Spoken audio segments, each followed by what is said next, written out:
Good afternoon. My name is David Obelts with Badon Hill Group, and welcome to our webinar, Hiring Leaders on Recruiting and Staffing During COVID-19. I'd like to provide you some tips so that you can get the best experience. Your connection to our webinar is dependent upon the worst connection between you and us, and so most connection issues are resolved best by exiting the webinar and rejoining.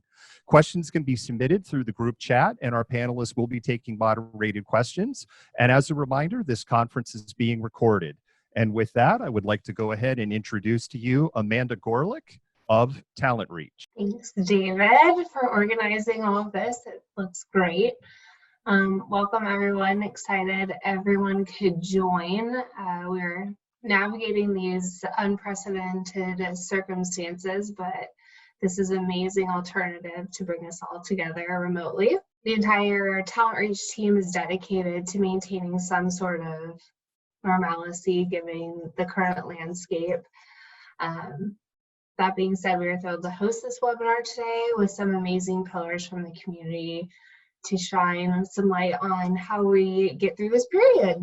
And just a quick overview of who TalentReach is. We were founded in 2017, and we are an on-demand style recruiting service that supports high-growth companies within the technology and sales verticals. If you're looking for a job or looking to hire, feel free to connect with anyone on the TalentReach team on LinkedIn, and we'd be happy to connect with you. It's an honor to introduce our moderator, Jen Mueller. You may be familiar with her through her work that she does locally as a highly talented reporter for the Mariners, the Seahawks, and just a successful entrepreneur owning her own business and her own company, Talk Sporty to me. So with that being said, I'll pass the ball to Jen, and hope you enjoy the webinar and look forward to our next one in May. Thanks, Amanda. I am thrilled to be part of this conversation today. Here's what you should be listening for in the next 45 minutes. Our panelists are going to reveal their personal insights on past experiences that help them know how to move forward so that you can have the same sort of planning as you look ahead into 2020 and beyond. We'll take a look at what hiring and recruiting looks like right now, especially with 2020 hiring plans thrown out the window. We'll see the changes that they're making and then pull back the curtain just a little bit on what that virtual recruiting process and onboarding process looks like. What we're really talking about is maintaining that candidate experience that you are so passionate about, but that's had to be altered as we're doing everything virtually. You certainly know the names and the faces of the panelists that you're going to be hearing from today, but let's give a brief introduction. And while I do that, here's the question I want the panelists to be thinking about, and I want all of you attendees to be thinking about as well. What's the thing that you have learned about yourself since being forced to stay at home? Each panelist is going to weigh in. You can put your answers in the chat. We'll see if any of them match up. And now for the introductions. Beth Kester-Warner joins the panel today as the lead on the recruiting team for ExtraHop Networks. Her experience helping technology companies attract and retain top-tier talent spans more than 20 years.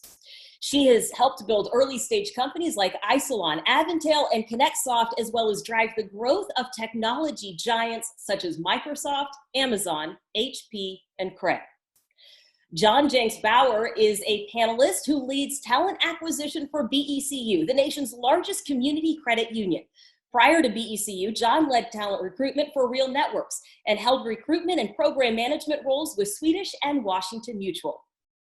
Annie Rihn serves as the vice president of recruiting for Zillow Group. She built the recruiting function from the ground up since joining the company pre-launch in 2005.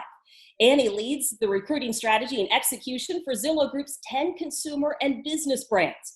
Prior to joining Zillow, Annie started her career with both startups and large companies such as T-Mobile and Washington Mutual. And last but not least, Enrique Mendoza-Mayo is a former financial analyst, and he uses that experience as the talent manager at Zipwhip, a company changing the way business and consumers communicate. Enrique helps drive people ops and talent decisions based on data analysis. And now it is time to kick off the conversation and go around the horn with the answer from each question from each panelist. Beth, I'm going to have you start us off. What's the thing you've learned about yourself since being at home? Well, I'm gonna pivot a little bit and say I learned how lazy my dogs were. I had no idea the couch potatoes that I had produced. Oh, John, you're up. Sure. Thanks. Unlike when I'm in the office, I have to schedule breaks in my day when I'm at home. I find that if I don't do that, I don't get time to even grab a glass of water, much less go out and take a walk. I think I found that one to be true too. Annie, how about you? Is it the same or something different? Oh, absolutely same for John. We are, staring in front of either Zoom or Blue Jeans, or whatever technology you're using every day. So as much as that you can switch it up, and even just taking little micro breaks during the day, taking people out on walks and encouraging them to do that with their one-on-ones is so revitalizing. So self-care is the name of the game. This is a marathon, not a sprint. So self-care. I think that's a good reminder. Yeah, in these times, a definite good reminder. Enrique, what have you learned about yourself? Well, definitely learned that being a stay-at-home parent and working at the same time is harder than I thought. Also, that I've learned that time flies. My daughter is about to turn 1 year old. I keep thinking that one day I'm going to just wake up, walk to her room, and say something like, I don't know, "Good morning, it's time for a diaper change," and she's going to look at me with just a weird expression saying, "Dad, what are you talking about? I'm 16 years old." So yeah, those are my two things. That would be an interesting conversation to have at home. Time flies when you work remotely. It does. It does. And time is going to fly in the next 45 minutes. So let's jump into these conversation topics today. And let's start by grounding things, because we have seen change come at an unprecedented time, right? As far as lack of time that it has taken to change and just scope. So Beth, you're going to start this off, and then John and Annie, I'm going to come to you. And this is based on things that you know from past experiences. Beth, you have been through previous recessions. What have you learned to be a universal truth in dealing with people, or just knowing how to handle this? Yeah, sure. I think, fundamentally, you just approach everything, conversations, people, with empathy, with compassion, be listening, really take some time to try and understand who people are and what their needs are. John, I would think that you've got some similar takeaways. You worked with Washington Mutual in 2008. How has that affected the way that you approach candidates right now? Sure. So I was impacted in the layoffs with Washington Mutual in 2008. And I'm definitely taking that and applying the learning that I had there as somebody who was laid off, as how my team and I are engaging with candidates now, thinking about the communications that we are delivering to candidates, both how and what, and also when we're talking with them. So making sure that we're making the time to reach out, making a phone call instead of an email in a lot of cases. I think the other piece is working with our hiring managers, some of whom may never have experienced layoff or joblessness, and ensuring that they understand that we're going to see candidates that have gaps in employment. And that is something that will be part of our now normal.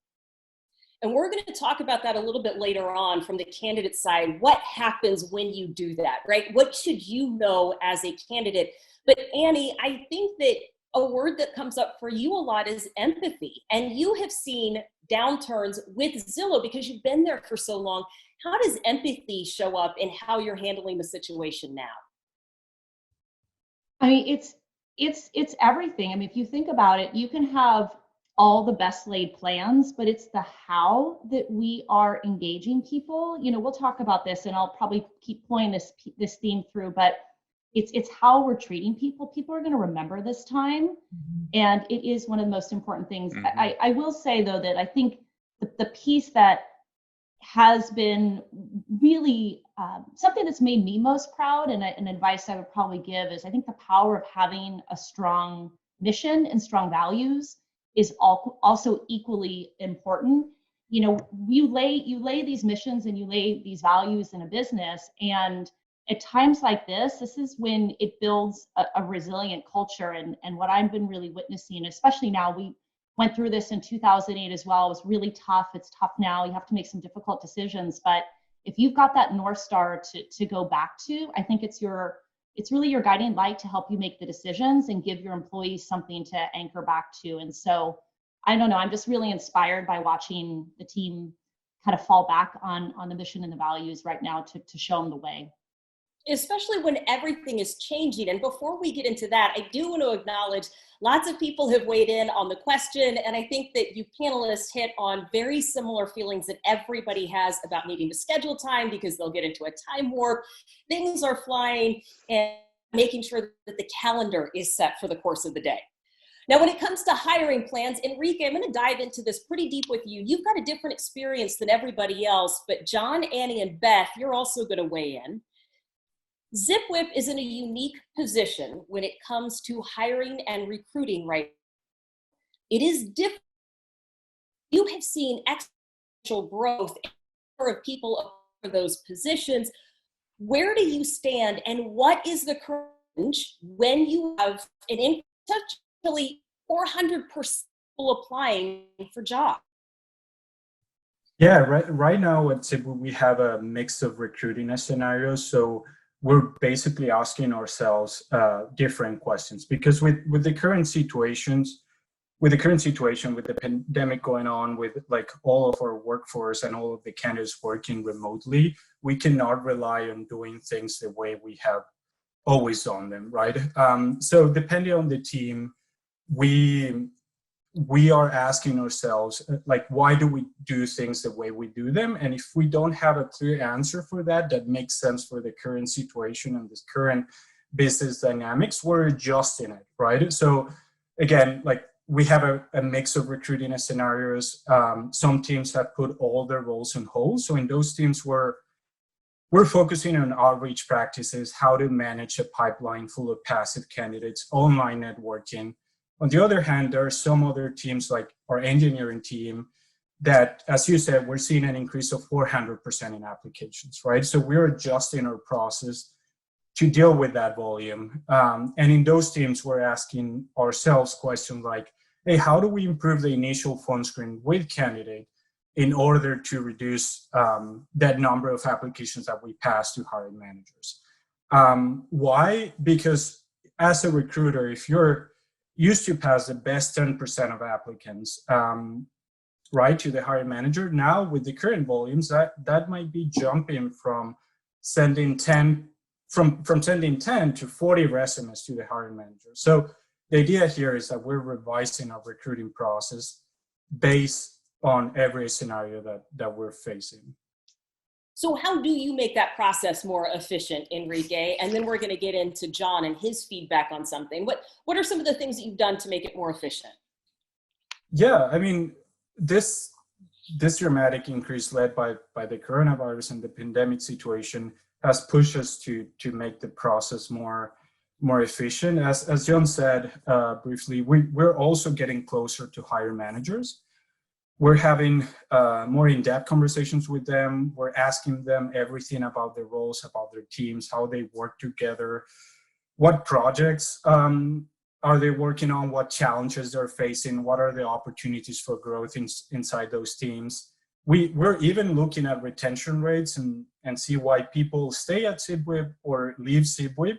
And once we get all that information, we're discussing it with candidates, right? Having more in-depth conversations with them too, and asking better questions during the initial phone screen. And the idea behind this is, that we want to set the right expectations about the role from the start on the recruiting process. And I think this is very important if you want to make the process more efficient. Why? Because if you have those initial conversations and you ask the right questions, you will help, you will screen better the candidates, and you will help everyone's time, candidate, recruiters, the interview team, but also you will help to reduce the volume in those final stages of the process, which are the most critical ones. I bet everyone has heard a recruiter say, hey, the final interview went amazing. The team is really impressed with you, but we appreciate your patience as we interview the other 22 final candidates, right? So we want to avoid that situation. we want to set the right expectations with candidates, and that's how we are, managing the new volume and making our process more effective and efficient. Yeah, and I was going to say, not everybody is as fortunate to be in a position where you are still in a hiring mode. John, at BECU, there's a lot of redeploying of talent. And what I thought was so fascinating is that employees are part of that process. Can you explain that inventory bank and how that works with self-selecting?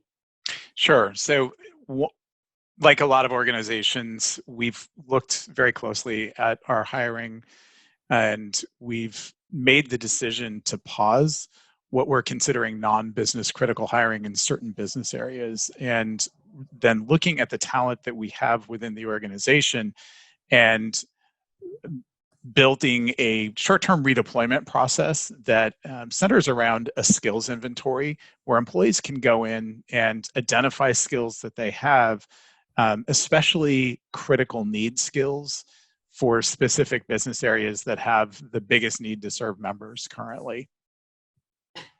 Which I think is great because they're taking pride and part of that process, and everybody's part of the conversation. Annie, I know that you are redeploying talent at Zillow, but there's also the other part of this conversation where at some point you are going to be ramping up and hiring again. So how can you be better positioned to hit the ground running when we get through all of this? Yeah, great question. We Zillow Group's doing the exact same thing that John's doing at BECU, and I have to say, I think it is really prudent right now to be, reflecting as a business about what's your current priorities, and then how do you align the talent you have, and turning inward and looking at your current employees and taking care of them and ensuring that they have an opportunity to get some great development. We did a survey recently, and 70% of our employees said that development is actually one of the most important things. You think during this tumultuous time that people's brains would just be sort of more on survival, but they're not. I think they're looking for those opportunities. So anyway, with that being said, to answer your question, internal mobility, to John's point, you can do it on a project basis, also to really use this as an opportunity to build out just full-time internal mobility programs. This is a great time to be getting that up and running. And then as recruiters, there's just so much we can be doing to add values. I think we're nervous. So it's natural because we align our function success of our roles with growth. And if a business is slowing down, we say, how do we add value? So I'm sure a lot of backlog for each company to get their teams retooled and prepare for growth. Probably won't get into the whole list of that, but I think two things stand out to me that's important. One is now is the time to turn as a recruiting function to really become almost like marketers. We are the front line of our business. We can share the narrative, we can share the strategy, we can share the culture, build your EVP. Now is the time. EVP, the employee value proposition, is almost a nice to have, but it's really an imperative. It is who we are. It's our identity. It's our culture. It's our values. It's everything. It's what differentiates us. So go out, and even if you're not hiring, go build those relationships, network, spread the word, and create that awareness in your community. So when it's time to flip the switch, you've got people who believe in what you're doing in your business and your culture, and they're ready to join you. And then I think secondly, just real quickly, is that as recruiters, our job doesn't start and stop as recruiting. Like, we can carry the employee experience so much further along, help out your HR business partners and other places, and go past onboarding and help see where you can continue to add value along with the employee experience. Yeah, and Beth is ahead of the curve, I think, when it comes to some of this virtual relationship building and networking and experience, because ExtraHop is global. And Beth, you and I were talking about how this has always been kind of part of it. What is your experience, Beth, when you take this hiring process into a more virtual realm? And what kind of things are you doing right now, even if you're not in a position to hire?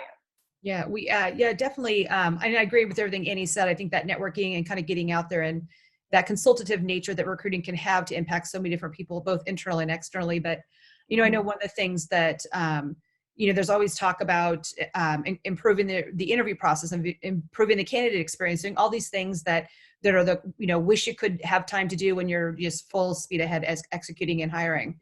So, one of the things that we were forced to do was to do interviewing virtually. And it was met several different, it was, some people liked it, some people didn't like it.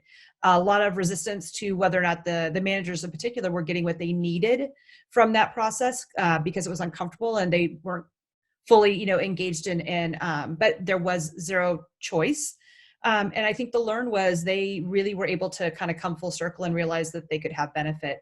We went through many renditions. They added more interview loops or interview people to the loop, extending the loop, making it more difficult, I think affected the candidate experience. And so just the common or the constant conversation about what is the impact and kind of the consultative nature that recruiters can have with also, not just with candidates and those people, but also with your internal teams and the impact of what does that look like for the future for the company. And you're still trying to match the candidate experience and meet the talent where they are. And you can have all of these grand plans. There's some scalability that needs to be tested. Enrique and Annie, I'm going to have you weigh in on this. Enrique, you go first, because you have talked about how important this is. And this is a good time to step back and see if you can scale things at a quick rate or at a massive rate. How do you do this? What does this mean for you? Yeah, so just to put things in context, Zipwhip is getting closer to 300 employees. But whenever you're building a recruiting process, it doesn't matter if it's virtual on site, you want to build it in a way that is flexible and works with 40 or 4,000 candidates, and also that can react to any type of timeline. And there's, many ways to do this and test if your process is scalable or not. But I would recommend to, go to the reporting feature of your ATS and learn everything about your pipeline, right? How candidates move through the interview process and look at, some metric, pass-through rates, time to hire, to kind of like go stage by stage, measuring the volume of candidates that every stage can hold, the time that candidates spend in that stage.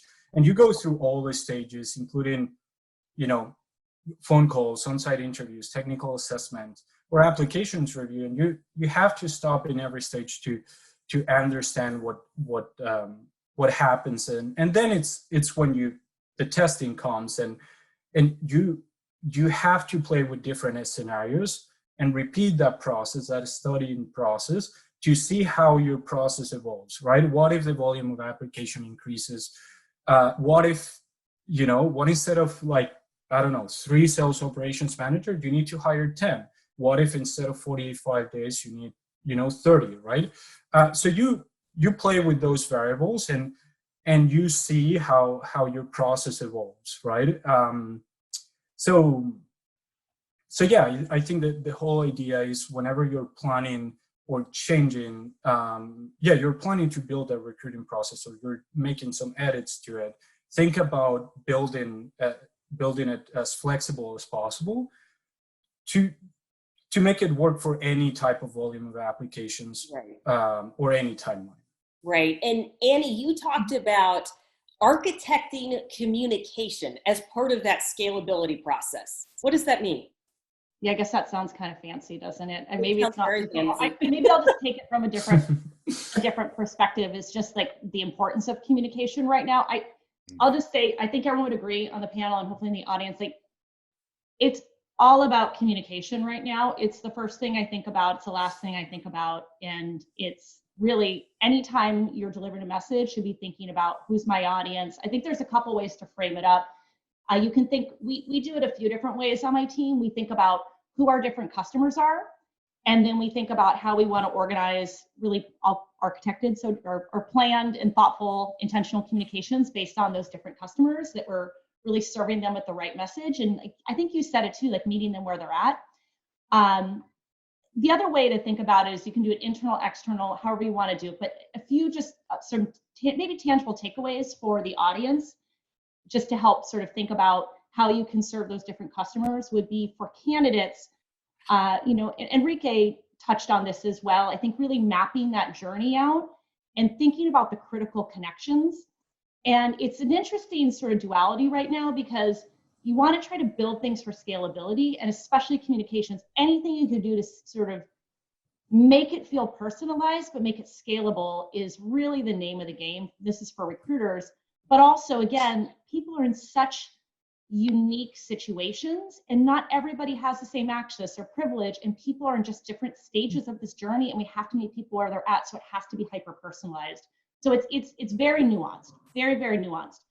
And then I think on the internal side, what I would share that's really important, and I've learned this, I'll say sort of the hard way as a leader, by maybe not beating the communication drum or repeating the message, and I learned this from our head of brand, is it's all about repetition.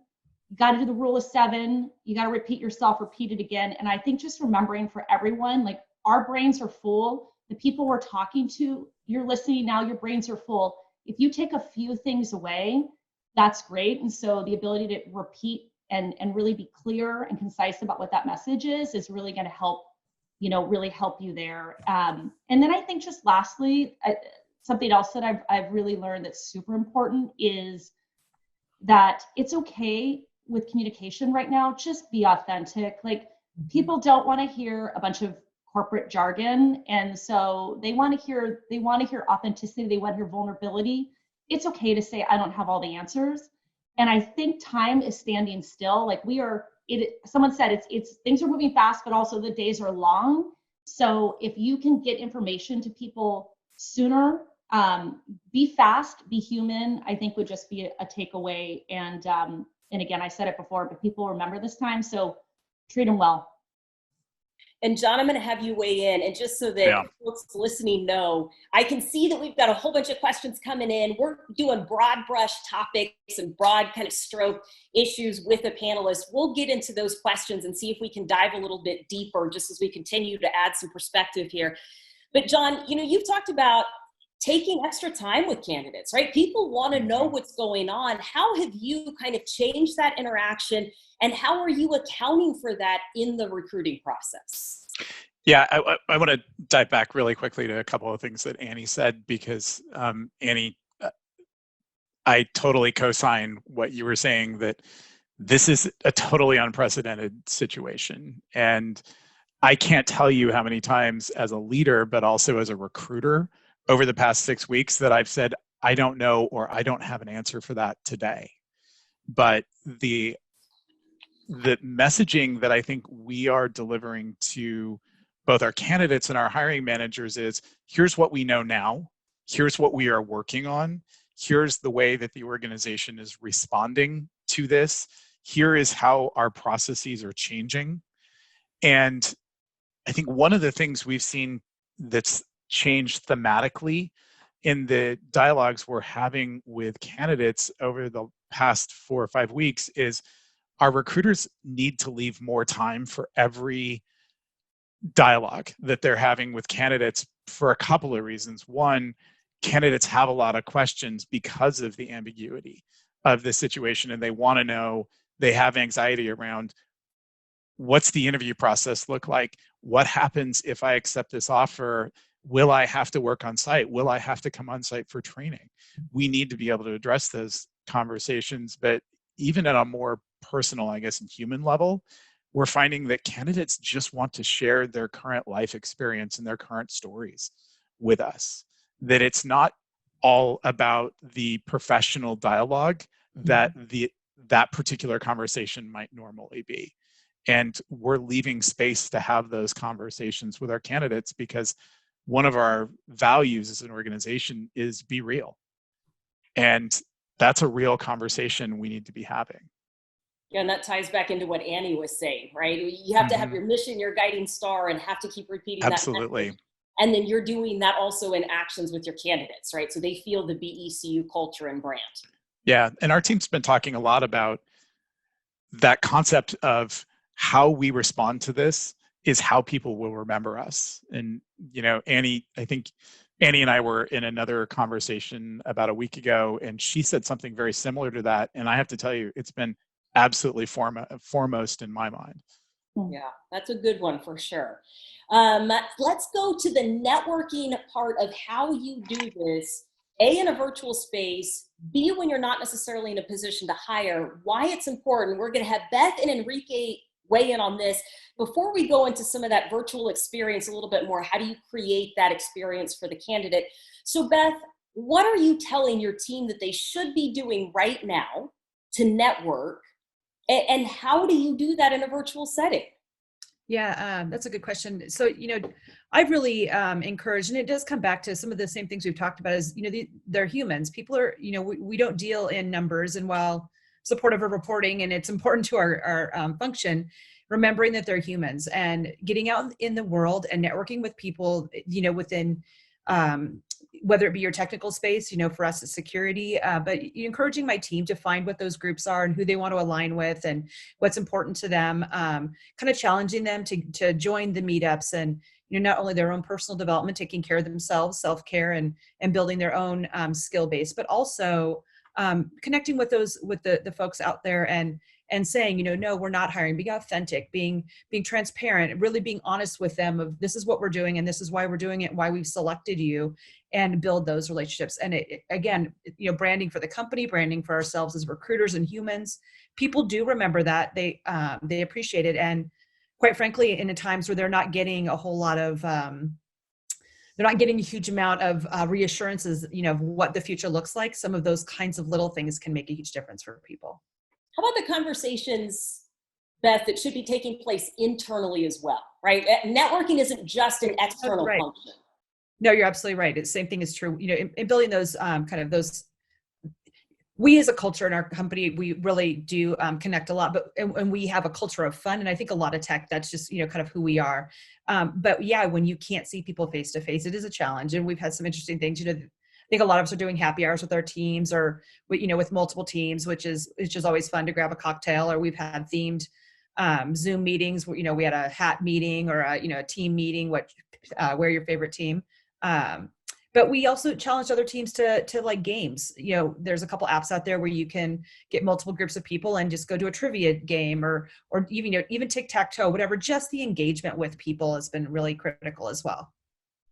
And Enrique, when you think about that in terms of everything else that needs to happen, it would be easy to put networking on the back burner. Why is it so important? Even if you're not hiring at the same rate that you had projected, why is it still important to maintain those networking functions?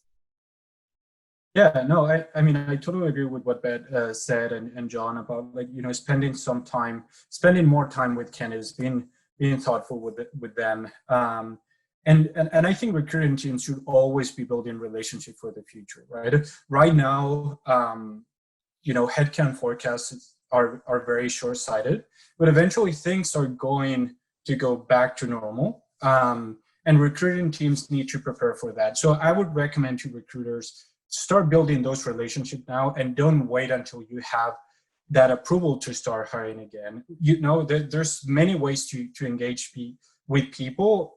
For example, every time, what I do, like when I share a post on LinkedIn about Zipwhip, what about, role, I always add my main office number and let people know that they can text me to that number if they want to know about our company, about the role, about what we do and all that.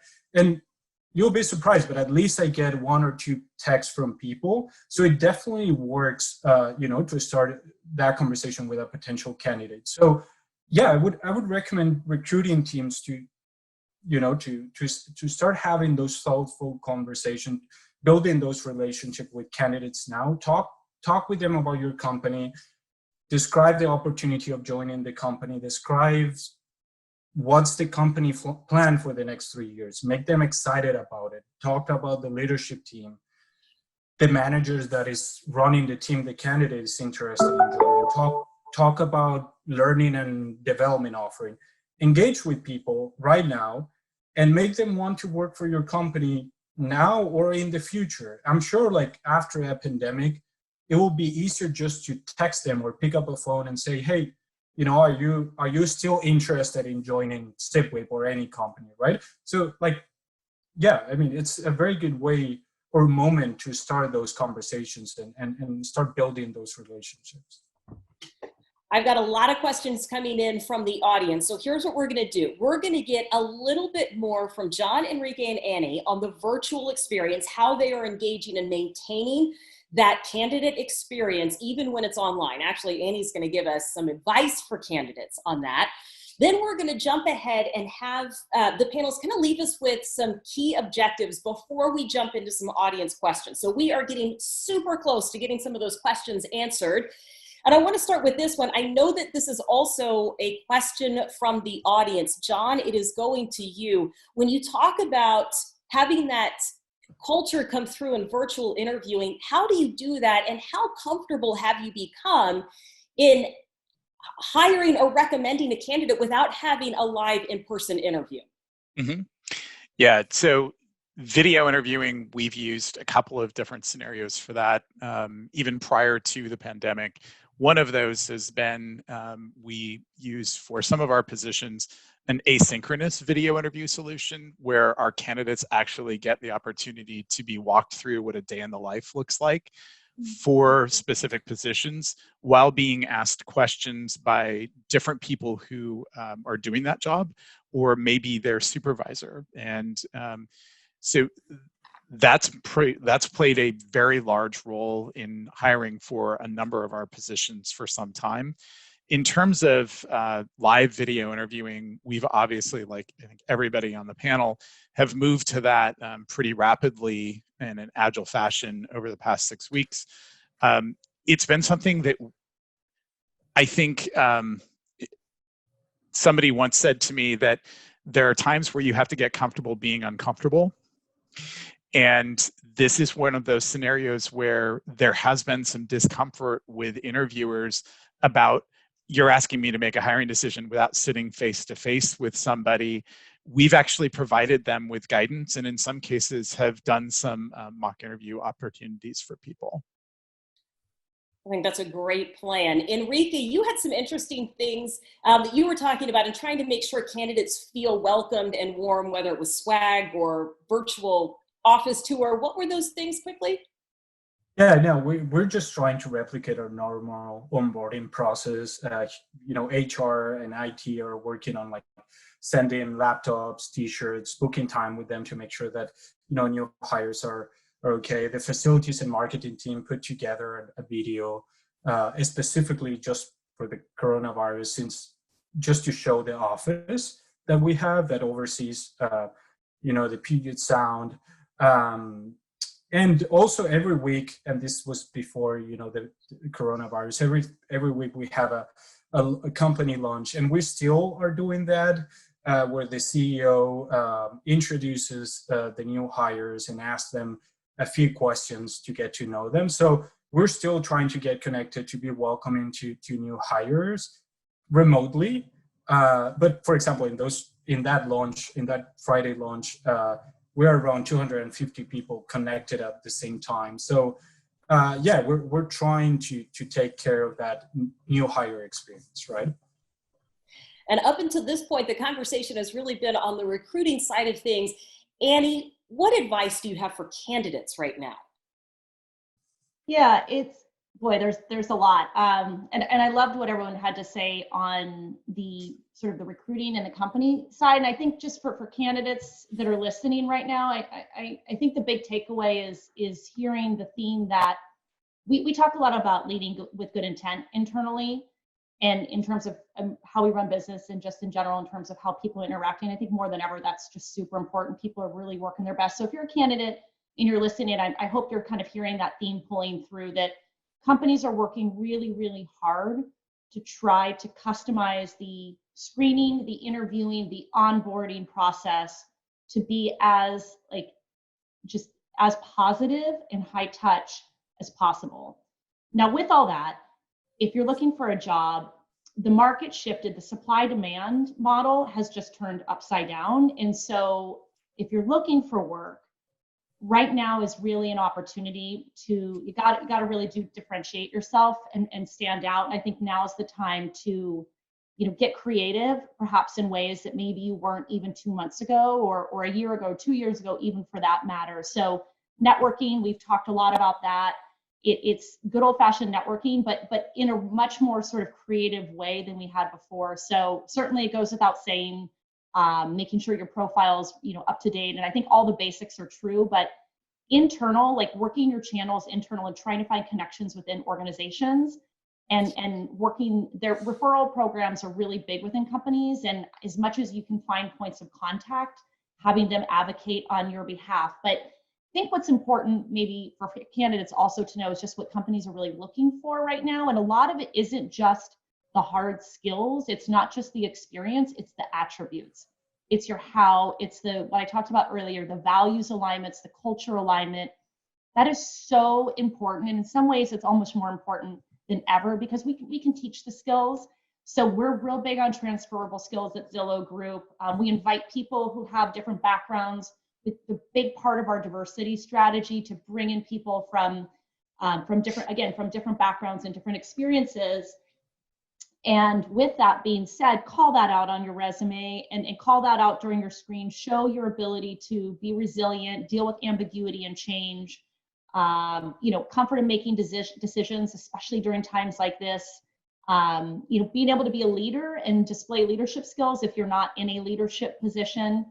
And again, just being open to networking. I think I said it earlier, but what I wanted to really convey there is a lot of companies, like John mentioned, same with Zillow Group, we're doing a lot of just networking right now in preparation for when we start actively hiring again. And so I just want to encourage you to not be put off by that as actually some way to really build a connection for the future, even if it doesn't lead to an immediate interview. And then obviously, most importantly, is always just be human and be yourself. And that's what people are looking for most right now. Yeah, I'm going to have Beth wrap up the conversation here in just a second. The one thing I'm going to say in relation to networking is there is no one conversation or one thing that you can say in any conversation to make somebody believe you, trust you, like you, or hire you. This is all a process. You have to have multiple interactions in order for this to work. So don't be discouraged by those networking efforts. Beth, I'm going to have you wrap up the panel conversation. Then we're going to get to just brief takeaways and jump into audience questions. So Beth, here's what I want you to project ahead just a little bit. I know that there's a lot of question marks going forward, but what do you know for sure that you will take away from this time where we've had to rethink everything about business? Yeah, I think as any time when there's significant change, it's taking away the learns. What did we learn? What did we like about what we went through? What would we like to continue to do? It's really evaluating what, and I think we've all kind of touched on it. It's the evolution, and we don't know what the norm is going to be tomorrow. None of us know, and so really being able to have the constant conversation and the openness to looking at things that you may not have been open to before, and being influence people accordingly.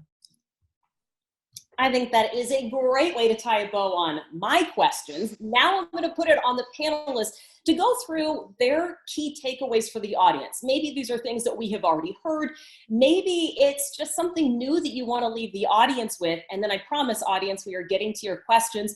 John, how about if we start with you? What did you want to make sure the audience takes away from this conversation? So first thing is there's nothing business as usual about how business is being operated right now. I think there are people and companies still talking about, well, when we return to business as usual, but I don't think that's going to be for some time to come, at least through the end of this year and likely well into 2021. And I think that has broad implications for how we do business and how we hire and how we look for a job. And I think, a lot of what other panelists have shared here today, and especially what Annie was just saying, we have to flexibly adapt to that.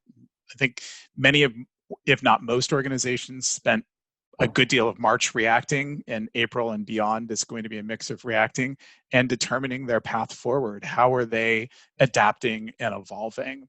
And I think we're already starting to see evidence of this with major employers in the region like Expedia and Boeing. And I think you'll continue seeing organizations adapt and evolve through the balance of the year. And that's, again, going to have implications on how we hire. I also think that companies and teams that adapt in an agile fashion, that are both open to doing things differently and also doing different things, are likely to emerge from all of this stronger. And, I'll use an example. How many local restaurants have you seen that have pivoted to doing takeout that never did takeout before, or are offering meal kits, or have turned their dining rooms into a specialty grocery store for their neighborhood?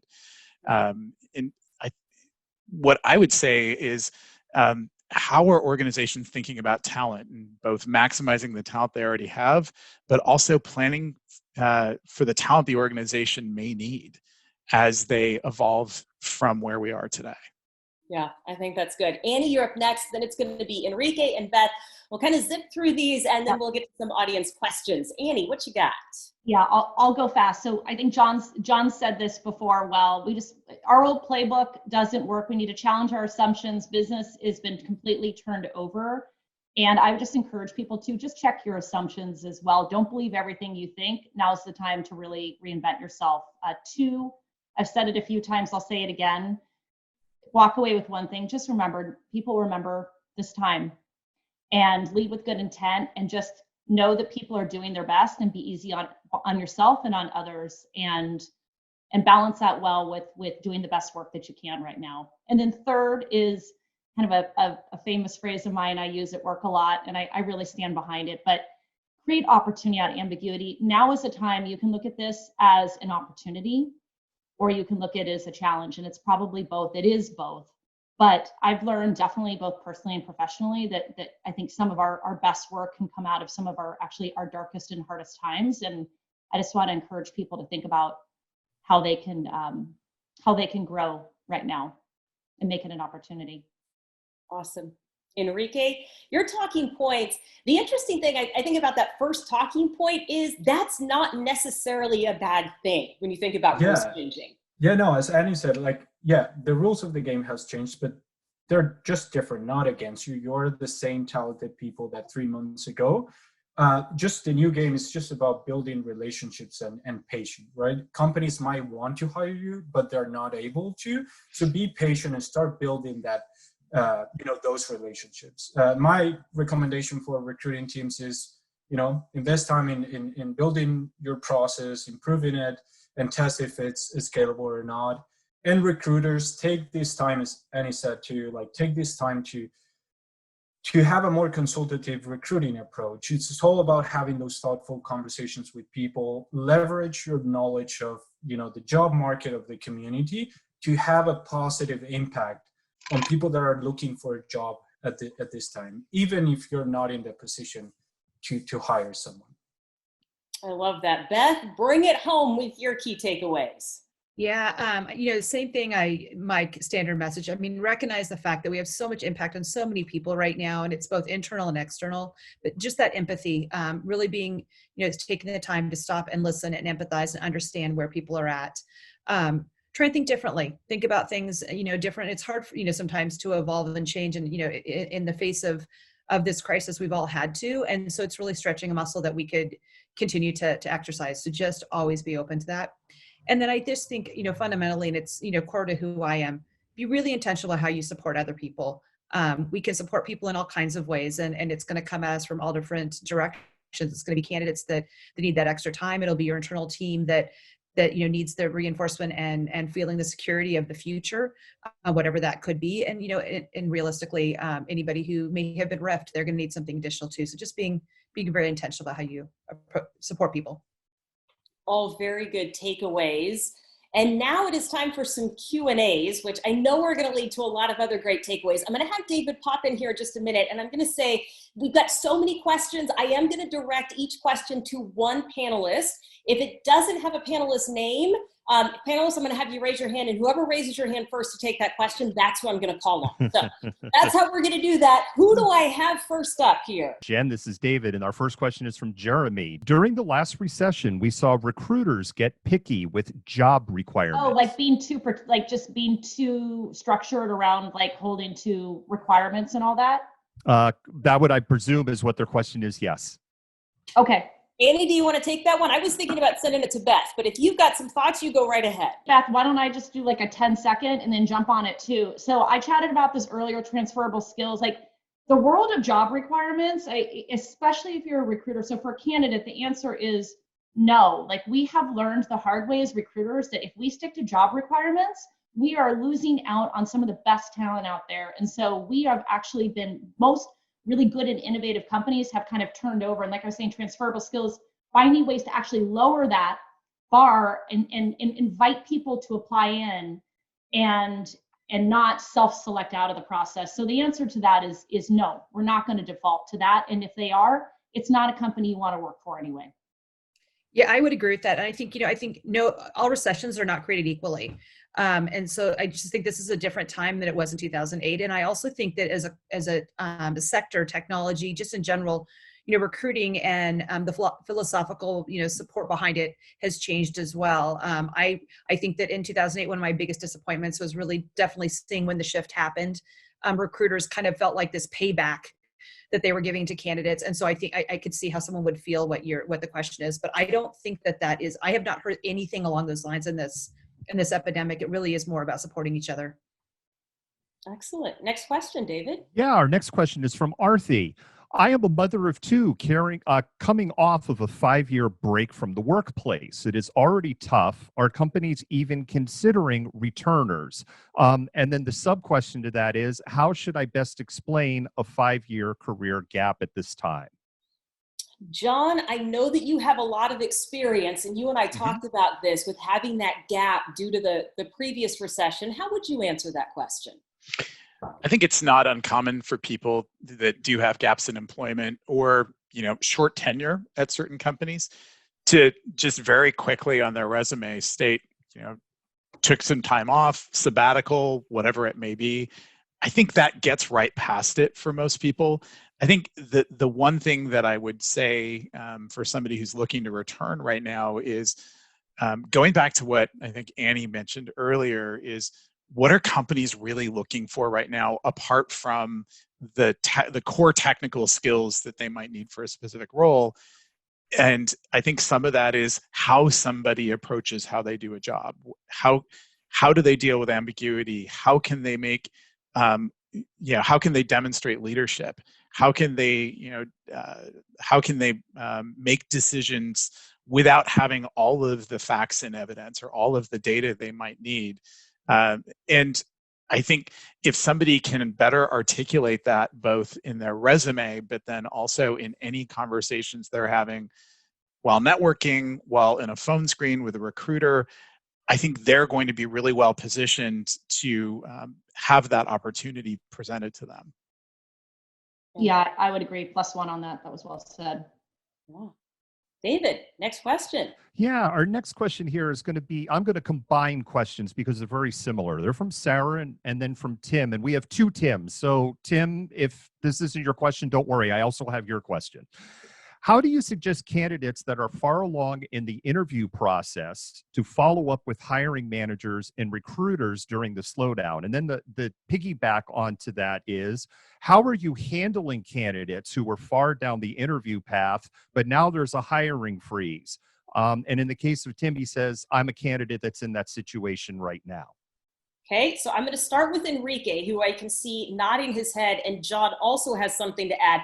Then we'll see if the gals want to piggyback on that. Enrique, take the first part of this question. Yeah, I think it's, as John said, it's all about communication and spending more time and more attention to the communication that you have with, the communication between recruiters and candidates. I think we have to be open about the changing dynamics of every business.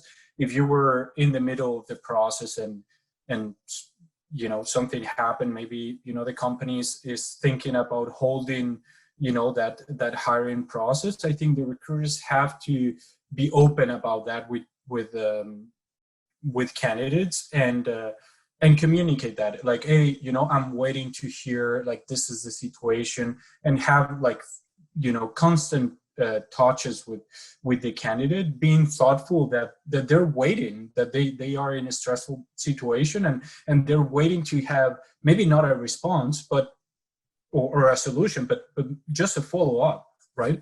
Yeah. And I guess, John, as you add on to that, would you be upset if somebody emailed you on a regular basis to figure out where things stood? Not at all. And in fact, I've been that candidate.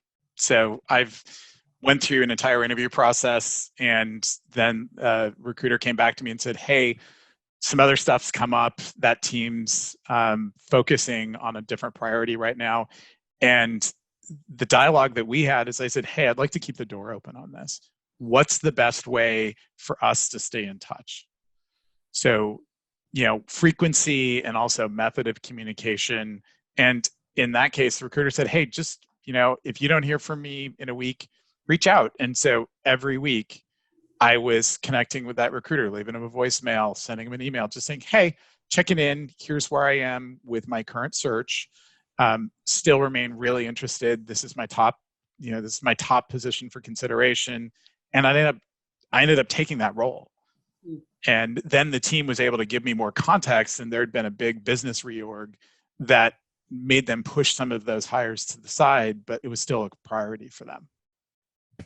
Fantastic real life stuff there. Even though it wasn't your original timeline, it still worked out. Yep.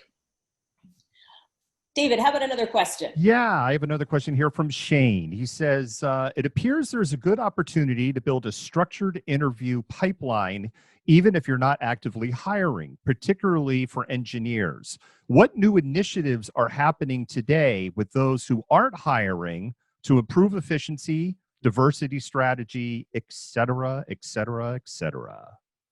I just saw Annie's hand go up. Annie, yeah.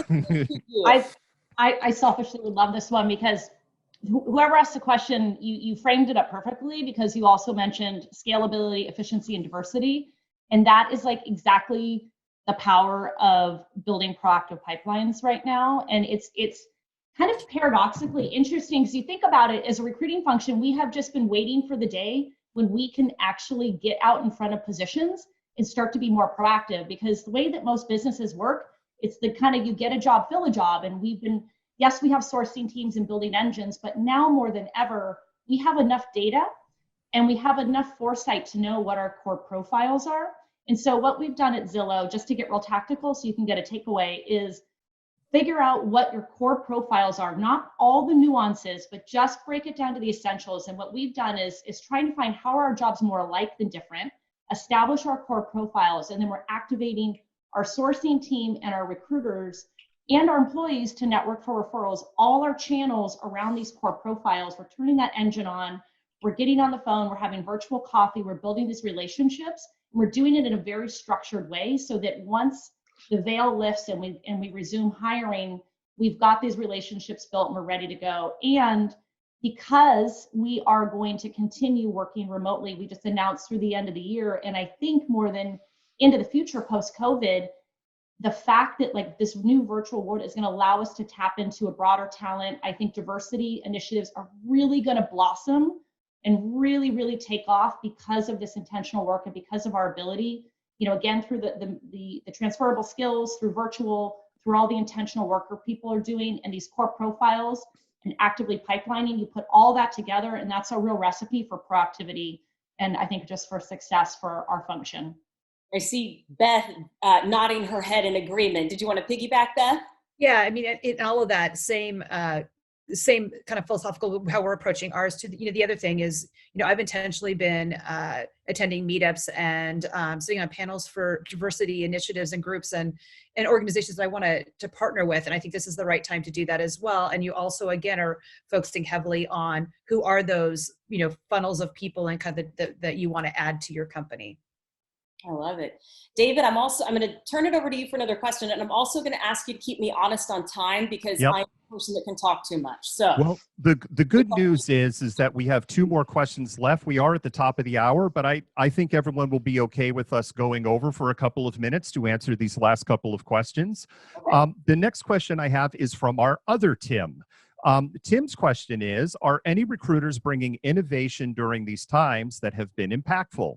Even if you're in a hiring freeze, are you reaching out to candidates? I'm going to address this one to whoever raises their hand first. And if we don't have takers, I'm assigning it. All right, Enrique steps up. So I think the real, a way that recruiters could innovate, and John touched on this is, getting more personal, having those thoughtful conversations with them and reaching out to candidates. Just I'll give you an example. We have some roles on hold, a technical implementation role. I see that people that have good backgrounds that could be a fit for that role are applying or looking at my profile on LinkedIn. I'm actively reaching out to those people and having informal conversation, as Annie said, virtual coffee meetings where you can discuss the role. And again, I think ATS make things very easy to create, list of passive candidates. And once things get back to normality, I mean, you can start creating those lists to reach out to those people once we go through this challenging time. I love the comment that being innovative right now is being personal and having those conversations. Again, as somebody who talks to people for a living, I love that is now innovation, because it is such an important game changer in how we build relationships. Mm-hmm. David, what else do we have? Yeah, the last question I have is from Imran. And I would say if Amanda wanted to join in on this one, she may have an opportunity to throw her hand up on this. How do you shortlist CVs, and what do you look for that attracts you, such as layout, or what is at the very top of the CV? So basically when you're scanning, right, you only have a few seconds to scan it and you're scanning. What is it you're scanning for to be up on the top to go, okay, I'm reading a little further? All right, yeah. Amanda called you out. Go ahead. So I think my recruiting team, I give them all the credit. They, look for a clear and concise synopsis of what you actually contributed to a project versus my team did this and my team did that. I think it's what you actually contributed to a project is what pops up to me. And just to be brief, clear and concise is better than elaborating on all these different skill sets. I think that once you talk to, I'm on the recruiting firm side of things versus, in-house, which is a little different of a beast, but both equally as challenging. I'm sure you guys can all agree. It's just talking about what you have actually contributed, and then we can find that, something that's best for you, best suited for you. And we want to partner with these, HR superstars that we have on this panel. It's, a partnership, but we want to find everyone the right thing. So actually, let's give this a question to all the panelists as we wrap the conversation. David, I'll let you close it out, but John, let's start with you. It'll be John, Beth, Enrique, and Annie. And I want you to weigh in with what are you looking for on CVs right now? I think it's a mix of the what and the how. And by what, I mean the technical qualifications, the experience that the team needs for that role, but it's also the how. So can somebody concisely articulate to us how they go about doing that? Because for BECU, we're very much a purpose and values-driven organization, and the right person in a specific role for Amazon or REI might not be the right person for a specific role at BECU. And part of that is demonstrating how did you make, save, or achieve, and I think being able to quantify that or demonstrate that in some concrete way is really important. But also just how do you do that? I would say, I have a phrase. I do a lot of resume reviewing. We would be lying if we said buzzwords weren't important. I mean, everybody is a buzzword searcher. That's kind of, that's what we all do as a quick, whether it be our hiring manager and or ourselves. So having that's important. And then, making sure that you're reflecting down in the resume where those buzzwords are being used. So it is the what and the how. But, my common kind of some synopsis of the entire thing is that paper needs to have enough information if someone wants to talk to you, but doesn't give them so much they don't feel like they need to. And so it's just kind of trying to strike that balance, and really having other people look and taking people's feedback on what they're seeing when they read it is important. Fantastic. Enrique. Yeah, I actually do. I mean, what John and Beth said is like, I don't have anything to add. Like the what and the how, it's very important, and how paying attention to those details and buzzwords that you can add to your resume to show the recruiter that you know what you're talking about, that you went through that project, you went through that process, and you execute it, right? Good points. Annie, close it out for us. Oh my goodness. I don't think there's much more that I can add. I think all the points were so spot on. Hopefully what people had heard is short and sweet, customize it, use action verbs, use data, keep it relevant to what the company is looking for. And again, customize, short and sweet. And also a resume is just the piece of paper. You've got to work those channels and find the creative way to make the connections right now. Mm-hmm. Agreed. Those are great pieces of advice. And David, I'm going to let you close us out, because I think that was a great conversation. If we were in person, I would ask for a round of applause. That gets a little awkward when we're all virtual. It's just me applauding the panelists. So I want to say thank you to the panelists for a great conversation, and thanks, David, for putting it together, and for the audience participation. It's been fantastic. It has been fantastic. And I also would like to I would also like to echo my thanks for all of our panelists, and Jen for the outstanding job that you've done here today. To our audience, thank you so much for your participation. I hope that you got as much value out of this as I did. And I would like just to say that this is not the beginning of the end. This is just the end of a new beginning. The webinar will be available for replay. We will email everyone who registered for the webinar, so keep your eyes open for that. It'll probably be on Friday when that comes out. TalentReach will be hosting another webinar in either end of May or possibly early June, so stay tuned for that. We look forward to one day being able to do this all in person.